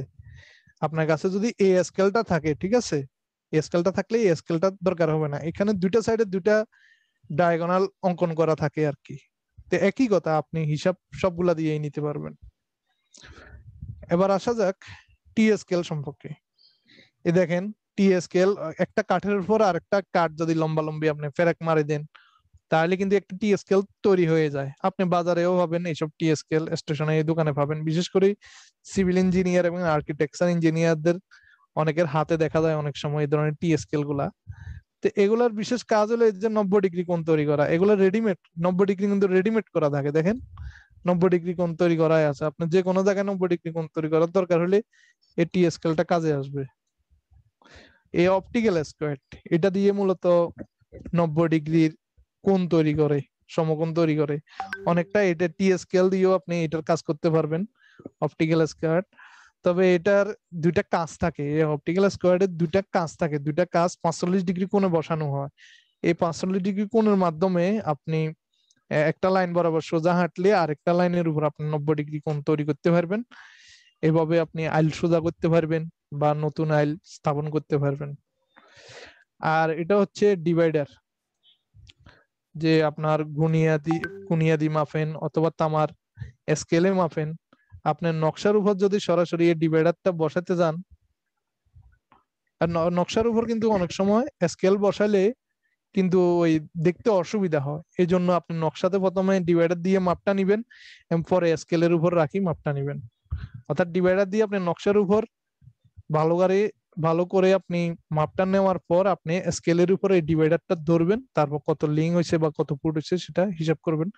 যদিও এখন বর্তমানে স্বচ্ছ স্কেল পাওয়া যায়, এই যে ডায়াগোনাল কান্টার স্কেল, গ্রাফ স্কেল, গুণিয়ে স্কেল সবই এখন স্বচ্ছ পাওয়া যায়। তো স্বচ্ছ থাকলে আর ডিভাইডারের খুব বেশি দরকার হয় না। তারপরেও যারা হলুদ গুনিয়া বা সাদা গুনিয়া ব্যবহার করেন তাদের ডিভাইডারের দরকার হয়। যে কম্পাস, কম্পাস এটা হচ্ছে দিক নির্ণয়ের কম্পাস। মূলত আপনি একটা নতুন জায়গায় গেছেন, দেখা যাচ্ছে আপনি উত্তর দিক কোনটা সেটাই আপনি খুঁজে পাচ্ছেন না, নকশার সাথে যে আপনি মিলাবেন, যে জমিটা যে আপনার নকশার সাথে উত্তর দক্ষিণ মিলাই দেখবেন সেটাও আপনি বুঝতেছেন না। লজ্জায় হয়তো কাউকে আপনি জিজ্ঞাসা করতে পারতেছেন না আপনি উত্তর দিক কোনটা দক্ষিণ দিক কোনটা, কারণ আপনি হচ্ছেন সার্ভে। আর আপনি যদি আরেকজনকে উত্তর দক্ষিণ জিজ্ঞেস করেন তাহলে তো এটা অপেশাদার সুলভ হইলো। সুতরাং আপনাকে একটা কম্পাস সাথে রাখতে হবে যে কোনো নতুন জায়গায় গেলে, যাতে দিক হারানোর ভয় না থাকে। এটার নিয়ম হচ্ছে নর্থ যেদিকে সেদিকে উত্তর দিক নির্দেশ করে, লাল লাল কাঁটা দিয়ে উত্তর দিক নির্দেশ করে। তারপরে হচ্ছে লেজার ডিস্টেন্স মিটার। এটার কথা যদি সংক্ষেপে বলি, আপনি এই লেজার লাইট দিয়ে যে কোনো যে জায়গা থেকে আপনি লেজার লাইটটা মারবেন আর লেজার লাইটটা যেখানে পড়বে এই দুইটা জায়গার মধ্যে আপনার দূরত্ব আপনি অ্যাকুরেট ভাবে একদম 100% অ্যাকুরেট করে আপনি পেয়ে যাবেন। তবে খেয়াল রাখতে হবে লেজার লাইট যেহেতু একটা লাইট বা আলো, এটা কড়া সূর্যের আলোতে কিন্তু লেজার লাইটটা অত বেশি স্পষ্ট দেখা যায় না। তো সেই ক্ষেত্রে লেজার লাইটটা হাতে থাকলে একটা দূরবীন দিয়ে আপনি লেজার লাইটটা খুঁজতে হবে, বা কোথায় পড়ছে লেজার লাইটটা কোথায় পড়ছে সেটা আপনাকে একটা দূরবীন দিয়ে যেমন মনোকুলার দিয়ে আপনি একটু খুঁজে দেখতে হবে। তবে টার্গেট যেখানেই পড়ে লেজার লাইট আপনাকে যে রেজাল্টটা দিবে সেটা 100% একুরেট। তার মানে আপনাকে আর ফিতা নিয়ে ঘুরতে হবে না, সেন নিয়ে ঘুরতে হবে না, জাস্ট মোবাইলের মতো একটা ডিভাইস রাখবেন, এটা ক্লিক করবেন, আপনি দূরত্ব পেয়ে যাবেন। যেখানে বাধা পাবে সেখানে আপনি দূরত্বটা পেয়ে যাবেন। আরেকজনে হয়তো এক প্রান্তে একটা কাঠ ধরলো, তা আপনি এই প্রান্ত থেকে আপনার লাইটটা মারলেন, বাস দূরত্ব চলে আসলো। একদম সংক্ষেপে। তারপর আসা যাক টেলিস্কোপ ডিস্টেন্স মিটার। এটা দিয়ে আপনি প্রায় 2000 ফুট থেকেও বেশি আপনি পরিমাপ করতে পারবেন। তো 2000 ফুট তো আমরা অনেকে চোখেও দেখি না, তো সেজন্য এখানে লেন্সের ব্যবস্থা আছে। আপনি 2 কিলোমিটার পর্যন্ত আপনি ক্লিয়ার ক্লিয়ার দেখতে পারবেন। তো আপনার যেখানে টার্গেট সেখানে আপনি টার্গেট করে আপনি রিড বাটন প্রেস করলে আপনি কত মিটার হয়ে গেছে সেটা কিন্তু চলে আসবে। এগুলা একটু পাওয়ারফুল। তবে এইসব ডিস্টেন্স মিটার গুলাতে আপনার মিটারে মেজারমেন্ট হয়, ফুটে হয় না। আর লেজার ডিস্টেন্স মিটারে ফুটে, ইঞ্চিতে, মিটারে সব মেজারমেন্ট আছে, কিন্তু এই যে টেলিস্কোপ ডিস্টেন্স মিটার গুলো থেকে শুধু গজে আর মিটারে হিসাব হয়। তার সর্বশেষ যে ডিভাইসটা সেটা হচ্ছে টোটাল স্টেশন। টোটাল স্টেশন থেকে বোঝা যাচ্ছে এখানে টোটাল একটা সংমিশ্রণ আছে, যে আপনি এই ডিভাইসটা দিয়ে যে কোনো ধরনের জমি যদি সেটা মাপতে যদি বাধা না পায় তাহলে আপনি এক জায়গায় দাঁড়িয়ে আপনি পুরা জমির মাপটা নিতে পারবেন, যে কোনো কোণ নিতে পারবেন, কোণের মান নিতে পারবেন। মানে এটা হচ্ছে আধুনিক থিওলোলাইডের একটা আধুনিক ভার্সন, যেটা বর্তমানে আর্কিটেকচার এবং যে সিভিল ইঞ্জিনিয়ারদের মুখ্যম একটা জিনিস। এটা দিয়ে মূলত মাপজোপ করা হয়, তারা ইঞ্জিনিয়াররা মূলত টোটাল স্টেশন দিয়ে মাপজোপ করে। আপনারা এগুলা রোডে ঘাটে অনেক সময় সরকারি কাজ করতে দেখছেন এই টোটাল স্টেশন। তো যারা পেশাগতভাবে আমিনশিপ করবেন অথবা সার্ভে ভালো সার্ভেয়ার হতে চান, তারা যদি টাকা পয়সা হয় এক সময় যে তাহলে ডিভাইস গুলো সংগ্রহ করতে পারেন। তাহলে আপনাদের পেশার সাথে একটু সুবিধা হবে এবং জনপ্রিয়তাও বাড়বে। তো এই ছিল আমাদের আজকের ক্লাস। আপনাদের যদি কারো প্রশ্ন থাকে ইনশাল্লাহ প্রশ্ন করতে পারেন। আমাদের আজিম ভাই কি আছে? জি ভাই, আছি। ধন্যবাদ আপনারে। আপনাকেও ধন্যবাদ। তো আশা করি আজকে, যেহেতু আসলে এগুলো হিসাব পাতির বিষয়, তো এর জন্য একটু হয়তো অনেক লম্বা টাইম শুনতে বোরিং